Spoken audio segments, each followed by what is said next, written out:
Alright, congratulations sa ating best player of the game from New Market Ignite. So, ano masasabi mo sa game mo? Tapos, new team mo to. Tapos, last season, ikaw yung MVP natin. Ganun lang, tamang pakondisyon sa everyday. Tapos dati ko na silang nakalaro noon sa New Market. So may connection naman.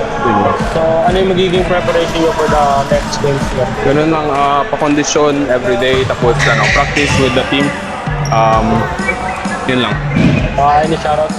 Shoutout sa OTT Ramit. Download nyo kung gusto nyo magpadala sa sa Pinas. Saka shoutout sa Philcat. Yun lang. And that's it. Congratulations again. Thank you po. Ready for